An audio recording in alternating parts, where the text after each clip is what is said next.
Have you ever felt the burning urge to share your biggest dream with the world?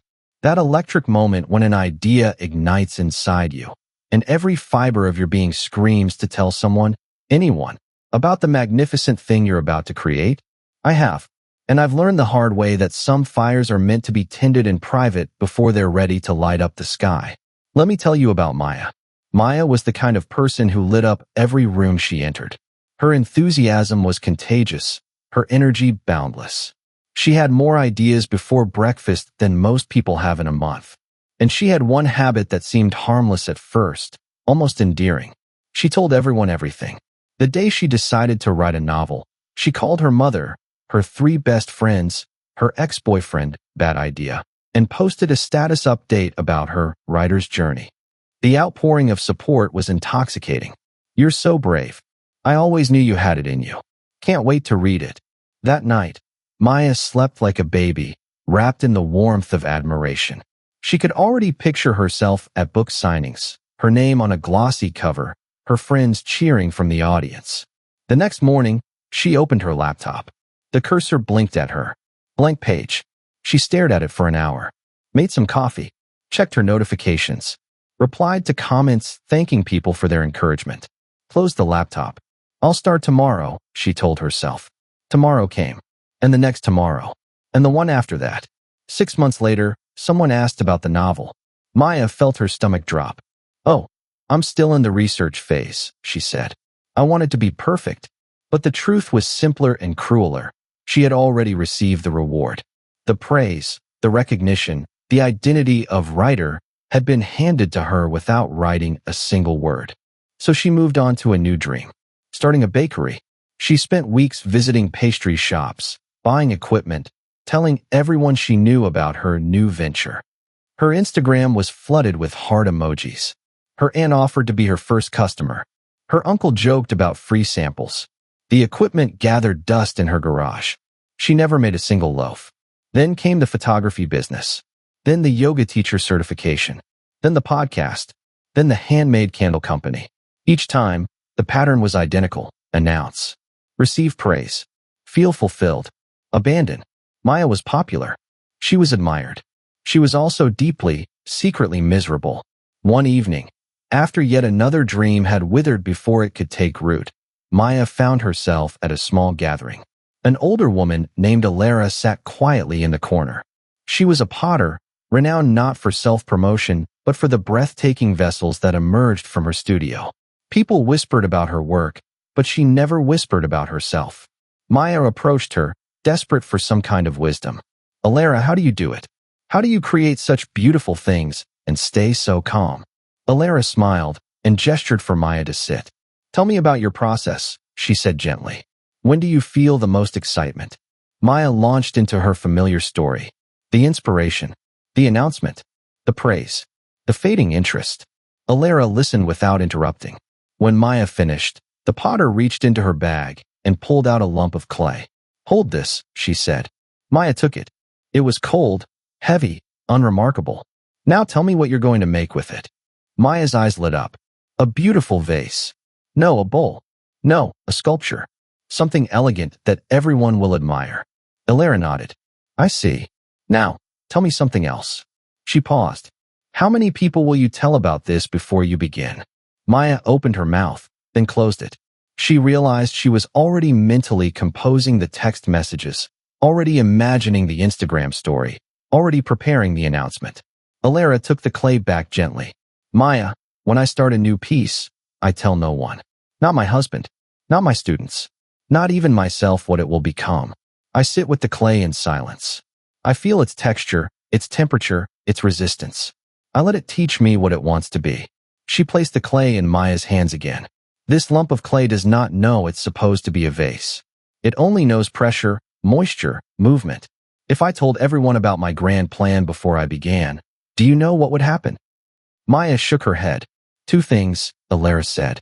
First, I would feel like I'd already succeeded. My brain would release the same chemicals as if I'd actually finished the work. The anticipation would be satisfied by conversation. And second, I would trap myself. Every person who knew about the piece would have expectations. They would imagine a particular shape, a specific glaze, a certain size. And I would be working not for the clay, but for their approval. My hands would tremble with the weight of their opinions. She smiled. That's why I keep my hands steady. Because no one is watching. Maya sat in silence. The clay was growing warm in her palms. The artist's ego is a fragile thing, Ilara continued.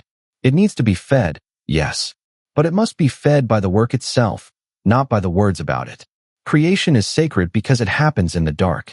The seed does not announce its sprouting. The caterpillar does not document its transformation. The sculptor does not host a press conference before the first strike of the chisel. She leaned forward. Tomorrow, I want you to try something different. I want you to pick one thing. Just one. And I want you to tell absolutely no one. Maya's heart raced at the thought. No announcements? No praise? No validation? I can't, she whispered. I'll feel like I'm disappearing. That's exactly the point, Ilara said. When you stop existing in other people's minds, you get to exist in your own hands. The next morning, Maya woke with a strange emptiness. She had no messages to send, no updates to craft, no attention to harvest. It felt like withdrawal. It felt like grief. She walked to her kitchen, opened her laptop, and wrote. Not a novel, not a business plan, just a single paragraph about the rain tapping against her window. She told no one. The next day, she wrote 2 paragraphs. The day after, she wrote a page. Some days, the words came easily. Other days, they came slowly, painfully, like pulling teeth. But nobody knew, so there was nobody to disappoint. There was nobody to impress. There was only the page and the words and the quiet, stubborn act of showing up. Weeks passed. A month. 2 months. Maya found herself thinking differently. When she struggled, she didn't panic. She didn't need to. There was no audience watching her flounder. When she succeeded, she didn't celebrate loudly. She simply allowed herself a small nod, a cup of tea, a moment of private satisfaction. The writing became a conversation between her and herself. It became honest. It became raw. It became real. After 6 months, she had a complete draft. She read it alone, in the middle of the night, by the light of a single lamp. Her hands shook. Her eyes filled with tears. It wasn't perfect. It was messy and imperfect and far from the masterpiece she had once imagined announcing to the world. But it was hers. Fully, completely, undeniably hers. She felt something she had never felt before. Not the dizzying rush of applause. Not the hollow satisfaction of compliments. Something deeper, something solid. Pride without performance. Joy without witnesses. The next week, she showed the manuscript to a single trusted friend. The friend was shocked. You wrote all this? I had no idea. Maya smiled. I know. The book was eventually published. It found its readers. People loved it. Some hated it. Reviews were written. Interviews were given. A small fame arrived on her doorstep. But by then, it didn't matter. Not the way it would have mattered before. Because Maya had discovered something essential. The work is the reward. The creation is the celebration. The labor is the love. And now, I have to ask you, because I know you're already thinking about your own life. What is the dream you've been announcing but not building? What is the idea you've been describing but not developing? What is the seed you've been holding up to the light instead of burying in the dark, fertile soil of your own effort? I'm not saying you should never share your dreams. I'm not advocating for isolation or secrecy or loneliness. But I am asking you to consider this. Some things are too precious to be spoken into existence. Some things need to be built before they can be displayed. Some fires need to burn in private before they can light the world. The next time you feel that electric urge, that desperate need to tell someone, anyone, about your magnificent plan, pause. Take a breath. Ask yourself, am I seeking connection or validation? Am I building community or craving applause? Is this announcement an act of inclusion or an act of escape from the hard, lonely, beautiful work of actually making something? Then make a choice. Bury your seed in silence. Let it crack open in the darkness. Let it send its roots into the invisible earth.